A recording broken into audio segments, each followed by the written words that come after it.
o estudo da apelação. Como havíamos conversado aqui antes, nós na última aula falamos sobre o histórico da apelação, noções gerais, aquela noção da apelação como recurso padrão, recurso ordinário, aplicação subsidiária. Falamos também do objeto da apelação, que serve para impugnar tanto a sentença, o que é clássico nas apelações, a impugnação da sentença, 1009 caput, mas não apenas. Então serve também para impugnar as decisões interlocutórias que não foram passíveis de impugnação no curso do procedimento. Então, se a decisão não é impugnável de imediato no curso do procedimento, o que você tem que fazer é nada, é aguardar para que posteriormente, se tiver vontade em apelar, você apele para impugnar tanto a sentença quanto a decisão interlocutória que não sofreu preclusão. Esse segundo objeto está no artigo 1009, parágrafo 1º. E aí nós temos que falar agora dos vícios que ensejam a apelação. E aí, nós já até tratamos disso, né? Lá quando do estudo dos resultados possíveis, lá no conceito de recurso. Vamos mais recordar aqui do que outra coisa. Faremos isso em todos os recursos, tá? Então é o seguinte, nós temos como vícios / resultados possíveis da apelação. Em primeiro lugar, o error in iudicando, que significa erro no julgamento. Este é o vício. E este vício gera, como resultado possível, a reforma da decisão. Então, como eu costumo dizer, você está alegando que perdeu e quer ganhar. Perdi, não gostei, quero ganhar. Houve um erro na conclusão, houve um erro no julgamento, o juiz entendeu por bem que eu não tenho direito e evidentemente eu tenho. É isso que ele vai dizer. Nesse error in iudicando, houve uma má valoração da prova, e aí é exemplo de caso concreto, tá? Bom, o segundo vício possível, que leva ao segundo resultado possível, é o error in procedendo. E esse erro no procedimento gera como resultado a anulação da decisão. Anulação ou invalidação ou anulação ou também cassação. Então, anulação, invalidação, cassação. Nesse caso, a hipótese não é de reforma. Aqui a hipótese é de um vício no procedimento e você basicamente está dizendo, dessa forma não pode ser. Esse procedimento viola o digníssimo devido processo legal. E aí, exemplo clássico, não produzir prova ou cerceamento de defesa, há um vício.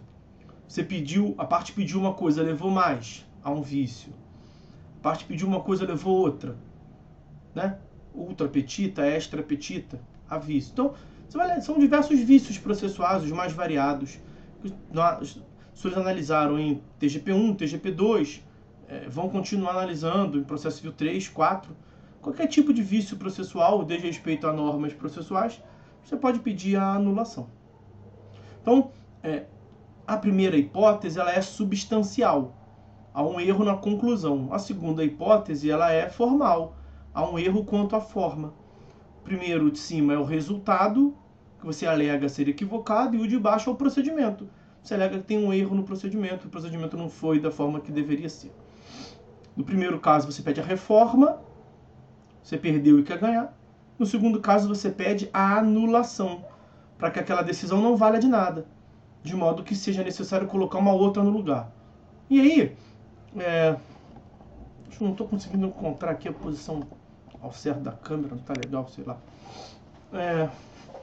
Mas vai ficar. Nessa segunda hipótese, no caso de invalidação, anulação, cassação da decisão impugnada, nós temos o seguinte, meus amigos. Regra geral, nesse caso, o tribunal lá em cima, ele invalida como se ele tivesse passado uma caneta vermelha, assim, ó, não vale de nada.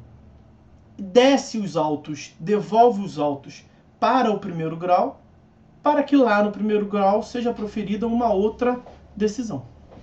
Uma outra decisão correta, né? Então, no exemplo que eu dei, imagine que houve uma invalidação porque houve cerceamento de defesa.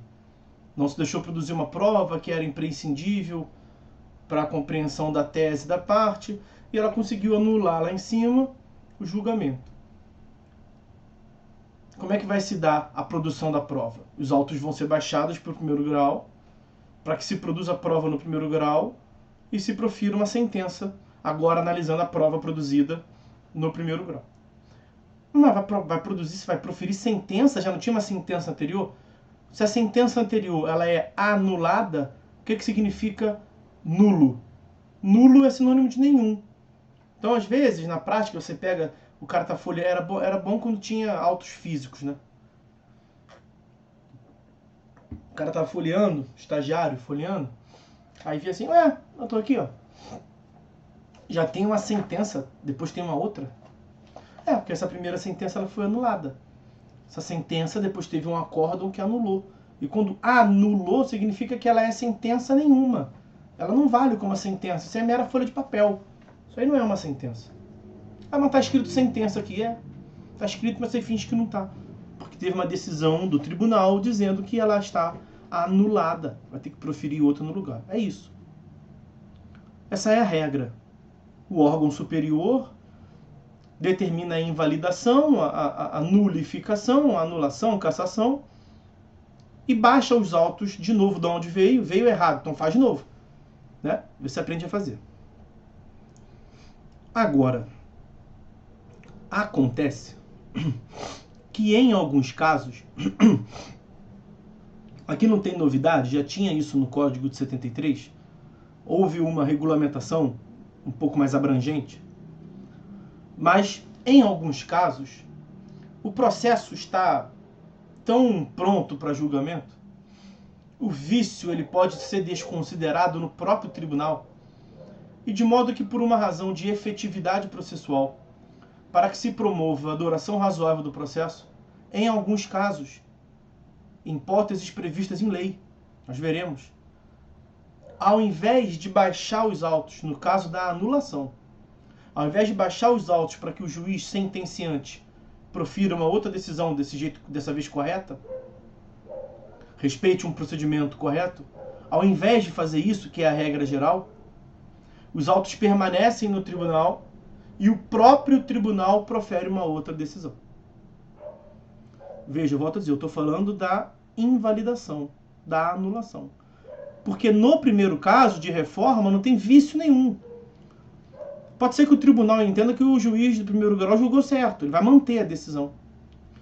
No primeiro caso ainda, se o tribunal entender que julgou errado, erro na conclusão, ele vai proferir um acórdão em sentido contrário e o processo segue.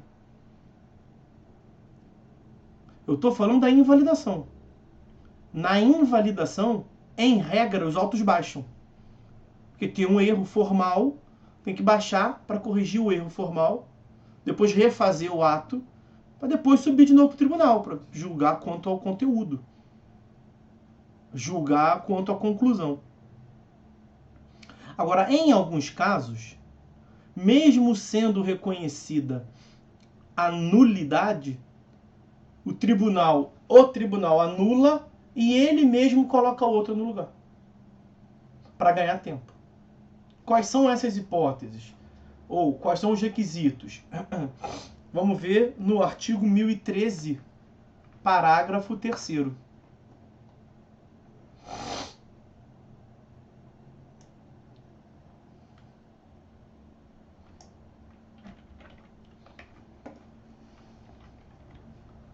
Estou pegando aí para os senhores. 1013, parágrafo 3º. A apelação devolverá ao tribunal o conhecimento da matéria impugnada. Isso é efeito evolutivo, nós vamos recordar aqui um pouquinho depois. Mas já falamos disso também antes. Parágrafo 3º. Se o processo estiver em condições de imediato julgamento, o tribunal deve decidir desde logo o mérito. Quando? E traz as hipóteses. Então, quais são os requisitos? Que preenchem uma daquelas hipóteses que nós veremos ainda. E, essencialmente, que o processo esteja pronto para imediato julgamento. E está maduro. Isto é chamado de teoria da causa madura. Teoria da causa madura. Significa dizer que a demanda, o processo, está maduro para julgamento. Está prontinho para ser julgado. Então não precisa baixar para que o primeiro grau refaça para depois voltar para decidir quanto ao julgamento, quanto ao resultado. O próprio tribunal, Hugo, esse 1013 são os requisitos. O 1013, parágrafo 3º, trata disso que nós estamos falando. Veja lá. Se o processo estiver em condições de imediato julgamento, o tribunal deve decidir desde logo. E veja, deve decidir desde logo. Estando em condições de imediato julgamento, não é para o tribunal baixar, para o juiz fazer, é para o próprio tribunal fazer, segundo consta da lei. Tá? Então, veja, tem que ter uma das hipóteses desses 4 incisos, que nós passaremos a ver agora, mas veja a parte inicial lá. Ó. Além de ter as 4 hipóteses, o processo deve estar em condições de imediato julgamento. Significa dizer, o processo não precisa de novas provas. Não é necessária a produção de novas provas no processo. O processo já está pronto para imediato julgamento. Tanto que o exemplo que eu dei, que ele anulou e tem que baixar, é para produzir prova. Porque se está precisando produzir prova, não é no tribunal que você vai fazer isso, é no juízo de primeiro grau. Tá? Então, tem que estar em condições de imediato julgamento. Olha o nome da teoria. A causa tem que estar madura. E, em assim sendo, o tribunal deve, portanto, se bater uma das hipóteses ali dos incisos do parágrafo 3º, o tribunal julga desde logo. Quais são as hipóteses? Inciso 1º. Reformar sentença fundada no artigo 485. Quais são as sentenças do artigo 485? São as sentenças terminativas, não é? São as sentenças nas quais não houve resolução do mérito. E aí o tribunal vai reformar, se tiver algum vício formal, e vai julgar ele mesmo. Aqui, nós temos um problema grave apontado por uma parcela da doutrina, que é a supressão de instância. Porque quando o juiz de primeiro grau não julga o mérito, a parte recorre e o tribunal julga o mérito, só temos um julgamento de mérito. Em geral, o juiz de baixo julga o mérito, o tribunal em cima analisa se o juiz julgou bem ou mal. É o duplo grau de jurisdição. Mesmo que não tenha sede, afirmação expressa na Constituição Federal, é entendido aí como um princípio de orientação da atuação dos tribunais, o duplo grau de jurisdição. Nesse caso, quando o juiz de primeiro grau profere uma sentença reconhecendo, por exemplo, litispendência, coisa julgada, convenção de arbitragem, ausência de condições da ação, então ele não julgou o mérito. Em deferimento da petição inicial, ele não julgou o mérito. O tribunal entende que não é caso.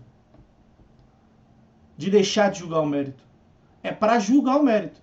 Se a causa está pronta, madura para julgamento, já tem todos os elementos, o próprio tribunal julga. Isso é para fazer a concretização da duração razoável do processo, para que o processo não perca tempo, vamos assim dizer, desnecessariamente. Mas há uma crítica muito séria da doutrina que é no sentido da supressão de instância. Porque aí a parte vai ter um julgamento de mérito só, enquanto que na maioria dos casos são 2 julgamentos de mérito, aqui no tribunal ordinário, no tribunal intermediário. Tribunal do Rio, por exemplo. Então essa é a primeira hipótese. Parágrafo 3º, inciso 1º do 1013. Vimos aí a previsão e a crítica que a doutrina faz. Segundo caso. Quando a causa estiver madura para julgamento e for decretada a nulidade de sentença por não ser ela, a sentença, congruente com os limites do pedido ou da causa de pedir, o tribunal pode desde logo julgar o mérito. Quais são as hipóteses em que nós temos um vício de congruência na sentença? Sentença que é citra, extra ou ultra petita, não é isso? No que consiste a sentença ultra petita? É aquela que julga a mais, além do que foi pedido. Então o cara pediu 5.000, o juiz condenou em 10.000. O cara pediu condenação, o juiz deu condenação. O cara pediu 5.000, o juiz deu 10.000. Então o juiz extrapolou, foi além do que lhe foi pedido.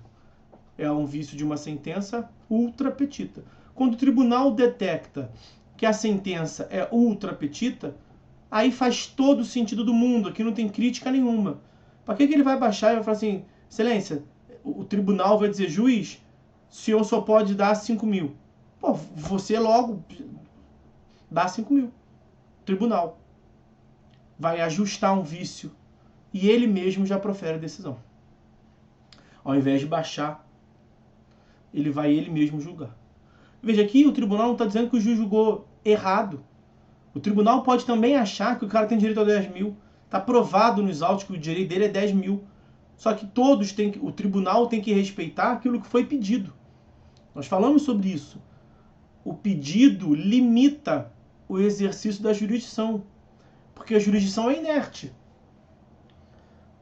O juízo só foi tirado da inércia até 5.000. De 5.001 centavo em diante, ele não pode falar nada. Ele tem que ficar inerte. Então, se a parte tem direito a 5.000, ele dá os 5.000. Se a parte tem direito a 6.000, ele dá os 5.000. Se a parte tem direito a 1,5 milhão, ele dá 5.000. Porque foi o que a parte pediu. Importantíssimo isso, tá? Artigo 141, 492, é o que trata dessa ideia de limitação da congruência. Próxima hipótese de vício quanto à congruência.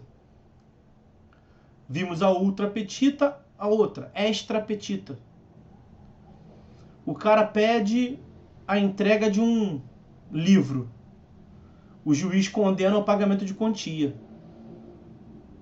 Ele não pediu o dinheiro, ele pediu o livro. Imagina que é um livro de um colecionador, é uma história em quadrinho. É o último exemplar aqui da América do Sul. E o cara quer o livro. Que ele tem direito sobre o livro, ele adquiriu o livro. E aí quando descobriram que vale mais do que foi convencionado, seguraram o livro. O cara quer a entrega do livro. Ele faz jus, ele tem direito ao livro. Aí o juiz, para tentar agradar gregos, e como disse um aluno meu, gregos e goianos, ele condenou o réu a pagar ao autor 10.000 reais, sei lá. O que o autor dirá? Eu não pedi 10.000 reais, eu pedi o livro, quero o livro. Esta é uma sentença extra petita, porque está fora do pedido. Eu não pedi dinheiro, eu não pedi nem 1 centavo, nem 1 milhão, nem 10.000. Eu pedi o livro, é simples. Se você falou que eu tenho direito ao livro, me dá o livro. Ponto final.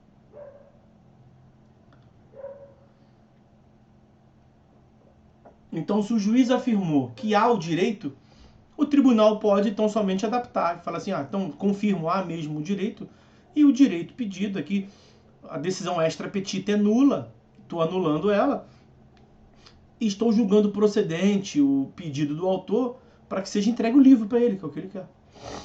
O autor, o demandante tem direito a receber aquilo que pediu, exatamente aquilo que pediu, ok? O que foge disso não é a vontade do autor, é a vontade do juiz. E quem formula pedido, pretensão, é o autor.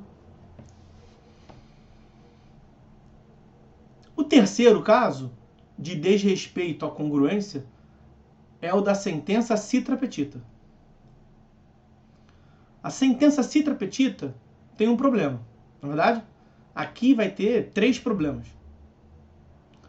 O primeiro, assim, não é bem problema. É uma questão de compreensão. É um problema de compreensão. Você não pode achar, para ficar no nosso exemplo, o cara pediu 5 mil inicialmente, né? A juiz deu 10 e excedeu. O cara pediu 5 mil. Um pedido de condenação em 5 mil reais. O juiz julga procedente aquele pedido e condena o réu a entregar ao autor 2 mil reais. Isso é citra petita? Não. Não. Porque o direito do autor é de ter a sua pretensão julgada. Não quer dizer que o juiz vai concordar com tudo que ele falou.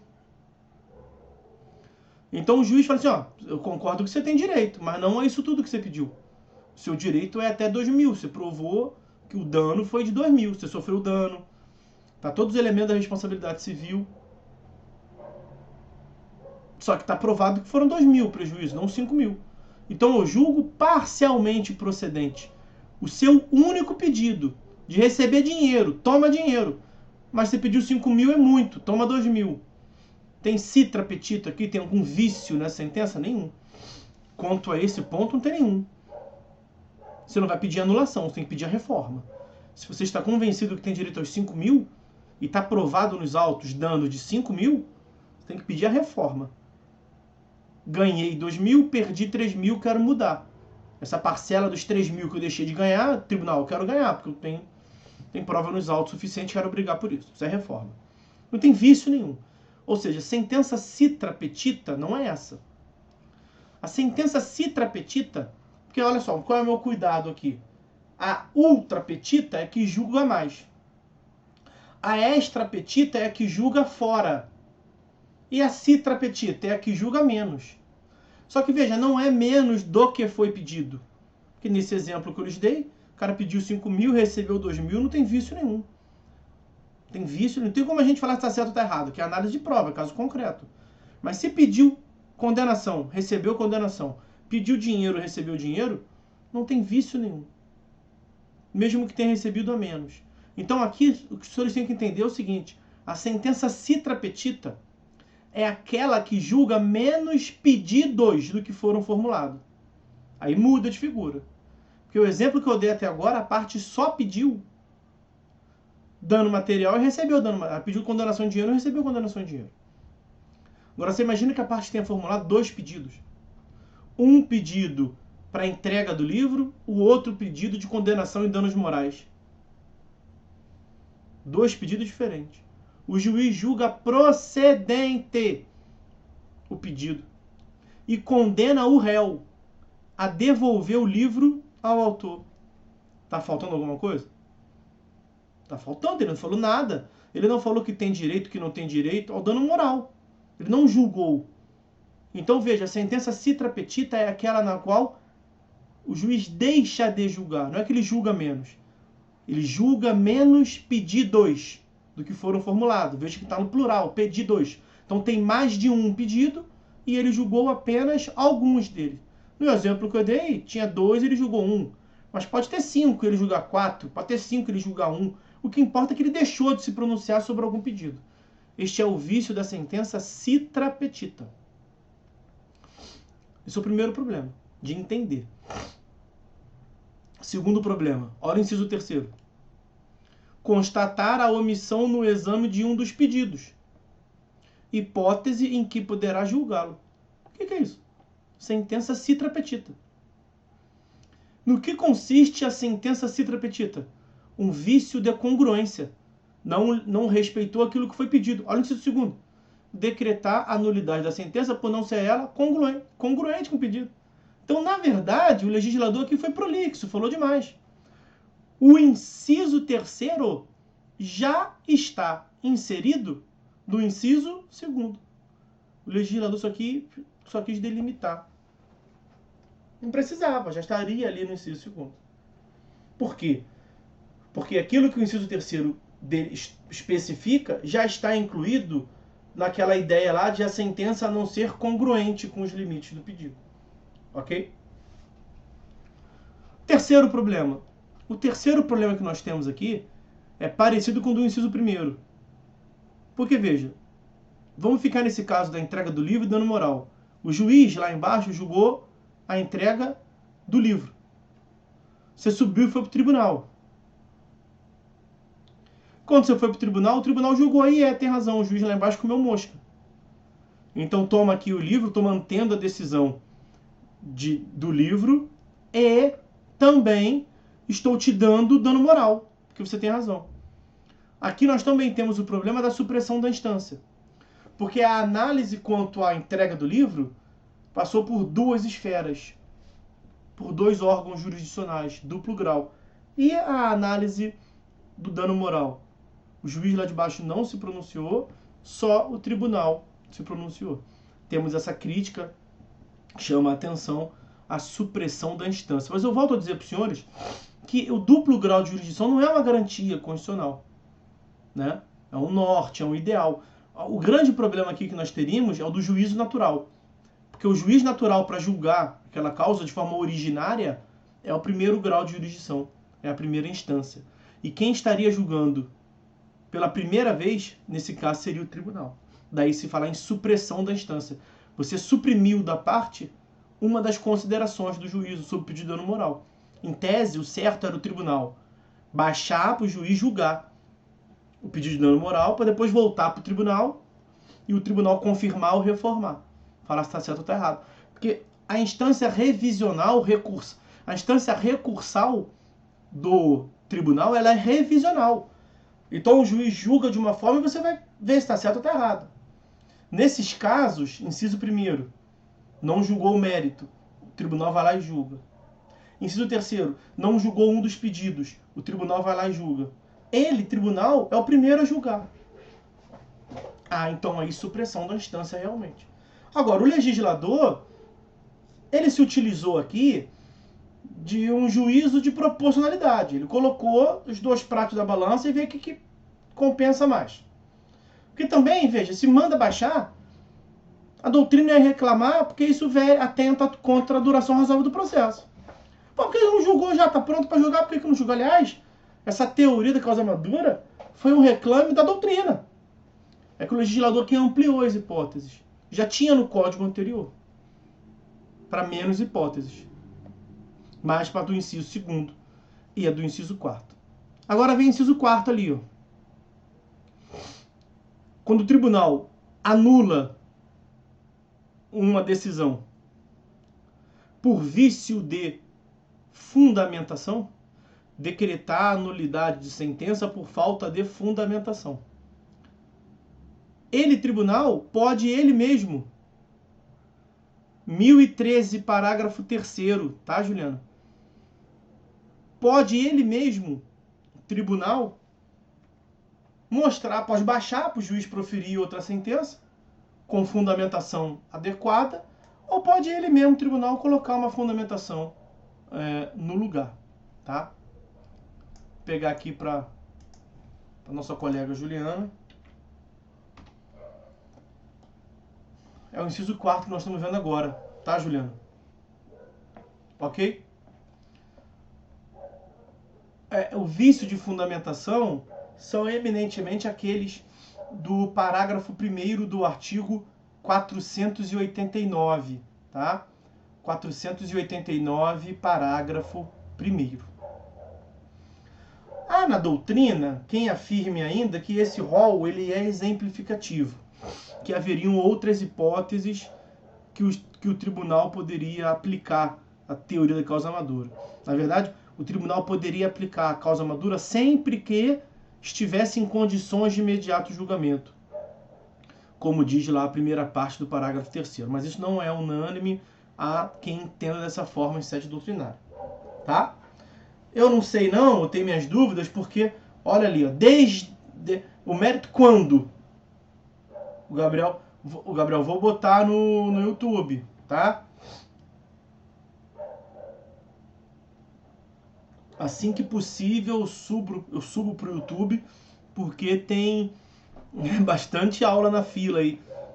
Tem muita turma, o professor às vezes divide o vídeo, divide, e aí é muita coisa para postar. Tem que dar uma ajustada lá com o YouTube, tá?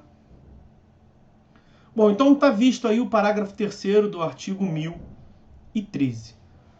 Um próximo tópico que eu quero ver com os senhores é o do... Cadê? Aqui, ó. É o da interposição. Como é que funciona essa lógica da interposição?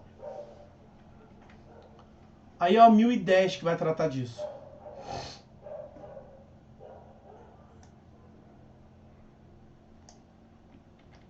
Olha o 1010 caput.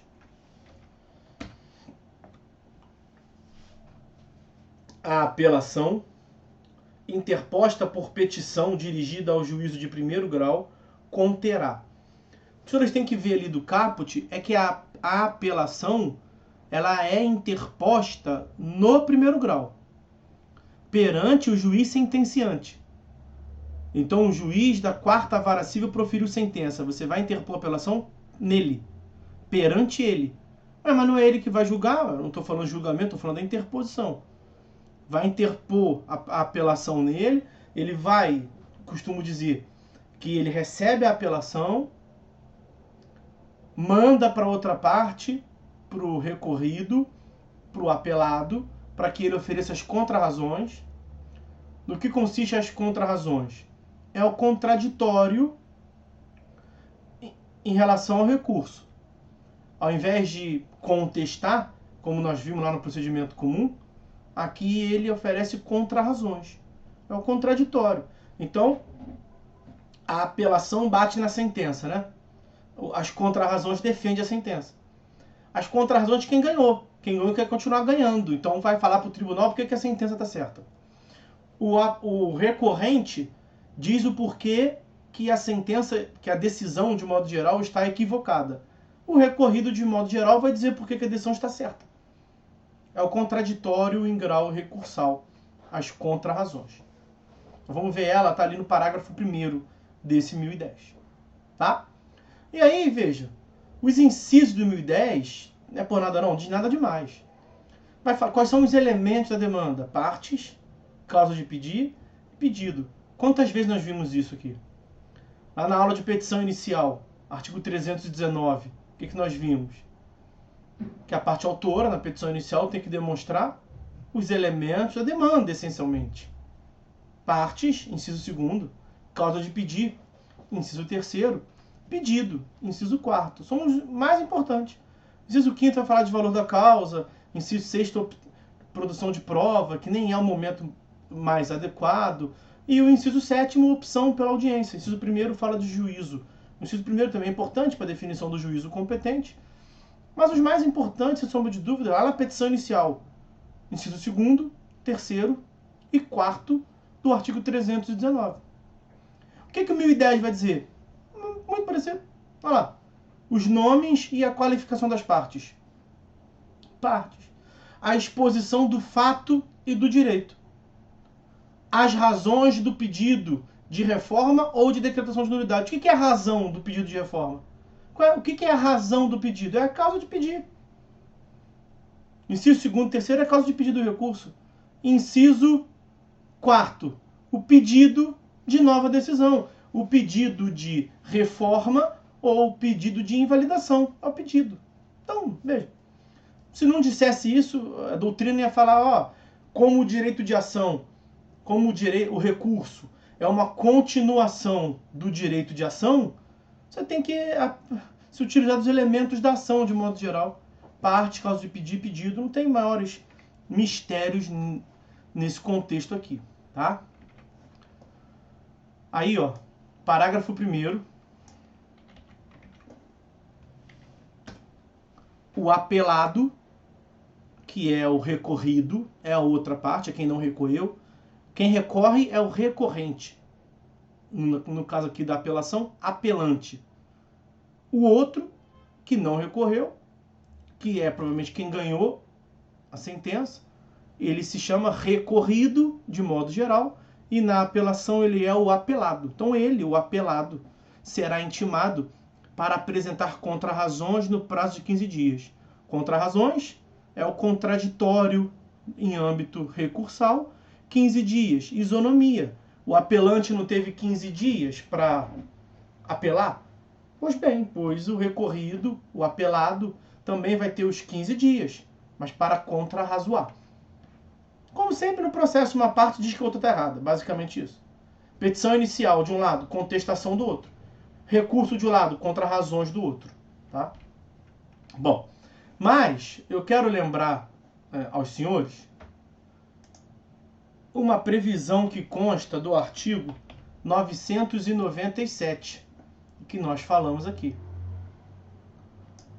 997, inciso 1º, que é o recurso adesivo. No prazo das contrarrazões, é possível que o apelado, o recurso adesivo não cabe em qualquer recurso, tá? Só na apelação, no recurso extraordinário e no recurso especial que nós veremos adiante. Mas a apelação estamos vendo agora. Recurso adesivo é aquilo que eu disse para os senhores assim, quando uma parte não sabe se recorre ou não, ela aposta no trânsito em julgado. Então, vamos supor, o cara foi a juízo e pediu 100 mil reais. O juiz julgou parcialmente procedente o pedido dele e condenou o réu a lhe pagar 99 mil reais. Ele ganhou tudo? Não, não ganhou tudo. Pediu 100, recebeu 99, mas compensa ir para o tribunal para daqui a alguns anos receber, se for o caso, 100 mil. Não, é muito melhor para ele apostar no trânsito em julgado, né? Vou ficar quieto, que se a outra parte não recorrer, transitou em julgado, coisa julgada, vou para execução definitiva. Só que quando ele faz isso e a outra parte recorre, acabou a grande aposta dele, que era de apostar no trânsito em julgado, já não deu certo, porque quando a outra parte recorreu, o processo vai para o tribunal para analisar o recurso dela. Veja, 99 mil, o cara pode nem pensar em fazer nada, mas foi 90 mil. O cara ganhou 90 mil, 10 mil é dinheiro, mas ele pensa assim, pô, melhor botar 90 no bolso agora do que discutir mais 10. Vou ficar quieto pra mim. Aí outra parte recorre. Aí ele fica com cara de bobo, fala assim, pô, eu não recorri para fazer o trânsito em julgado, mas como a outra parte recorreu, e aí, doutor, faço o quê? Tem solução, 997, que é o recurso adesivo. Cada parte 997 caput, cada parte interporá o recurso independentemente no prazo e com a observância das exigências legais. Então ele pode recorrer à apelação, ele pode apelar nos 15 dias após a sentença? Pode. Se cada uma das partes apela nos primeiros 15 dias, cada uma dessa apelação é independente. Logo, não depende da outra. Ok?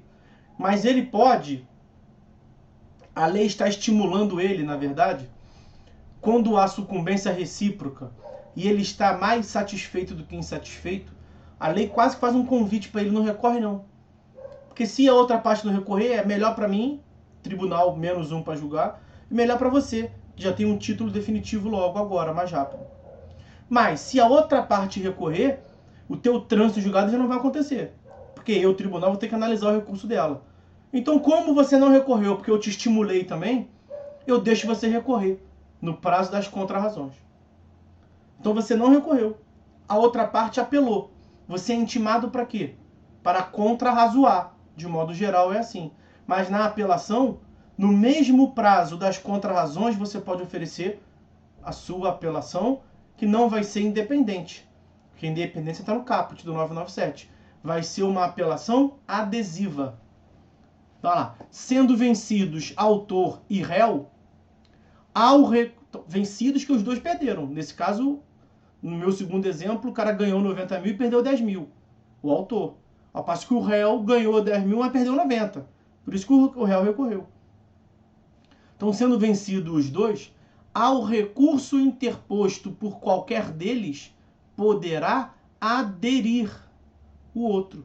É como se, toma aqui as contrarrazões e vai como um adesivo nela, recurso adesivo, vai preso nela as minhas apelações. E aí, continuando,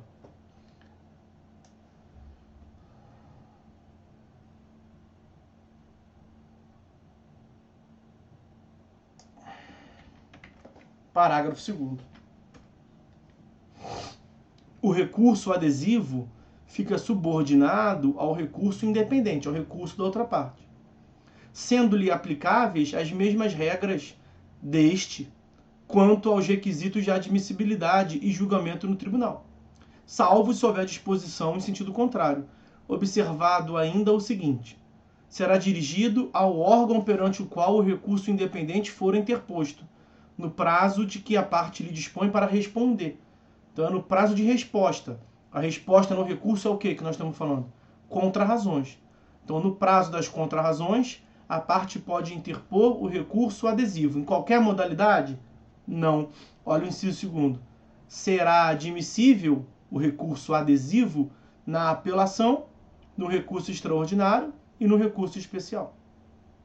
Inciso 3º. Não será conhecido, o recurso adesivo não vai ser conhecido se houver desistência do recurso principal, ou se o recurso principal for considerado inadmissível. Ok? Por quê? Porque o recurso adesivo, como o próprio nome diz, está adesivado naquele. Então, ele segue a sorte do recurso principal. Se a parte quisesse levar o conhecimento dele para o tribunal, ele tinha que interpor nos primeiros 15 dias, para que o recurso seja independente. 997 caput. Então, ao fim e ao cabo, no que consiste o recurso adesivo? Para apelação, para recurso extraordinário e para recurso especial. Veja, recurso adesivo não é uma outra modalidade de recurso, não. Tá?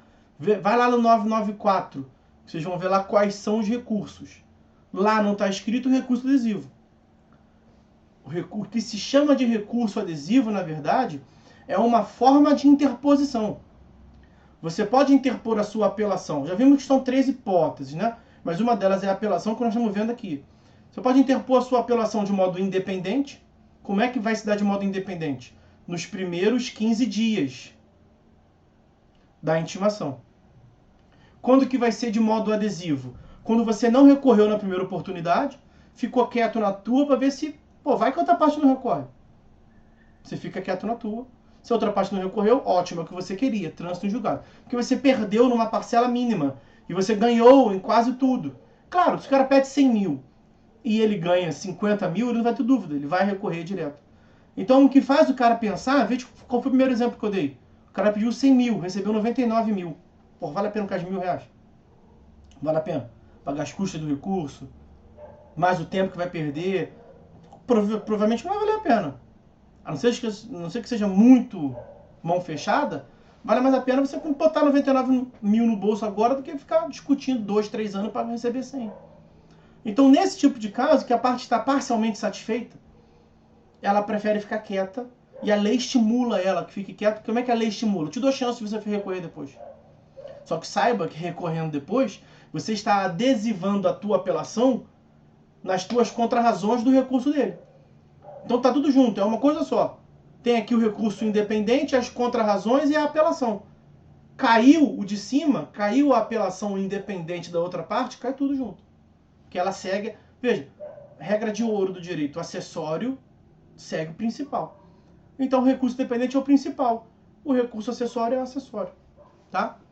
Então no prazo da intimação, tipo uma reconvenção. Dá pra...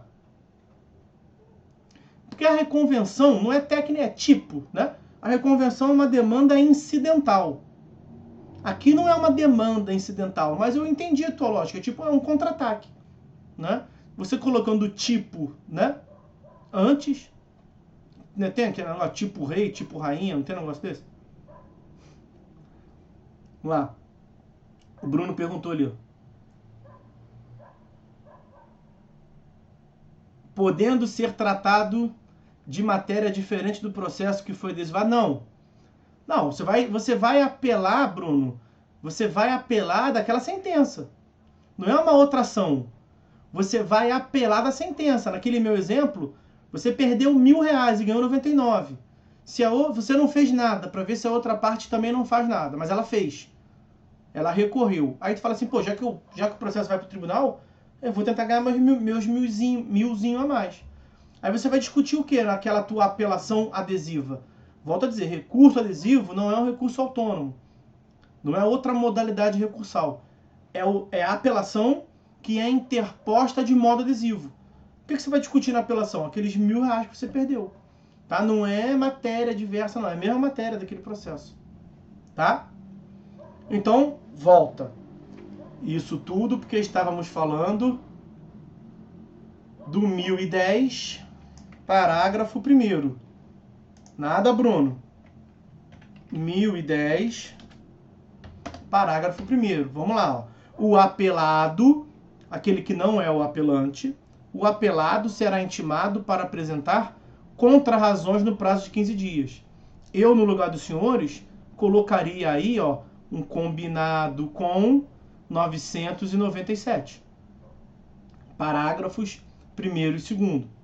Porque se o apelado não tiver interposto a apelação, pois ele então pode interpor a apelação de modo adesivo, se assim ele quiser.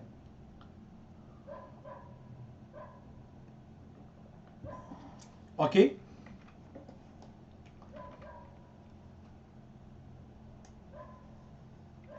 Aí olha o que o parágrafo 2º do 1010 diz, para te lembrar.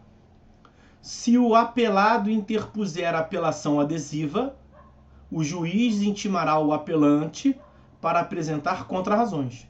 Quem não entendeu? Temos um apelante, você vai ouvir o apelado.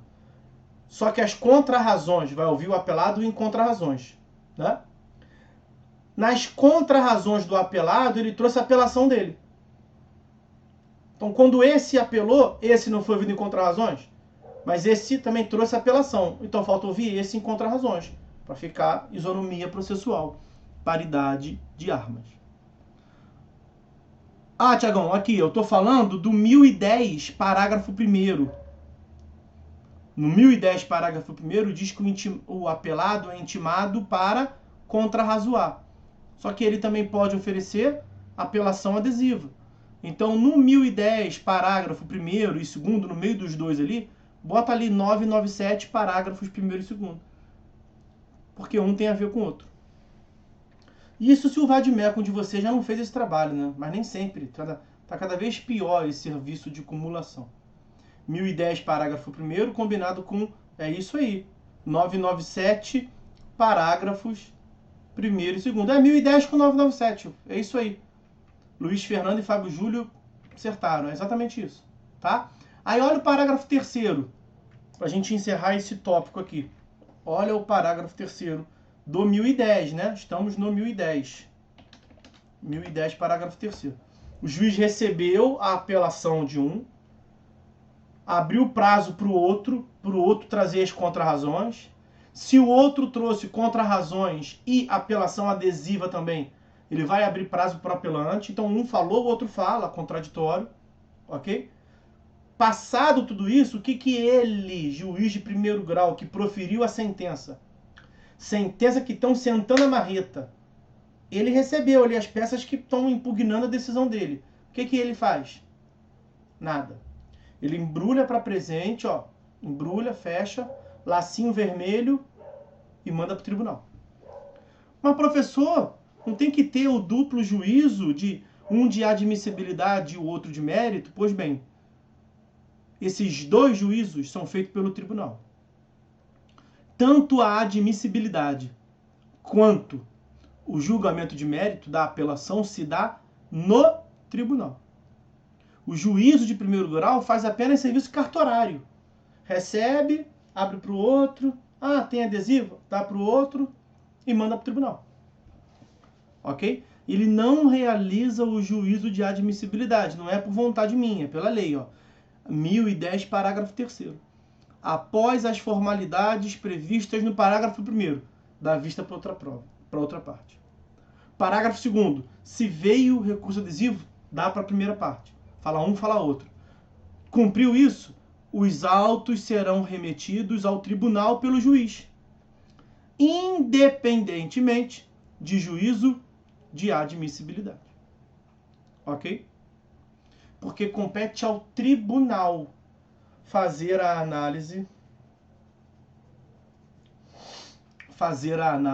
da admissibilidade. Se o juízo de primeiro grau realiza a análise quanto à admissibilidade,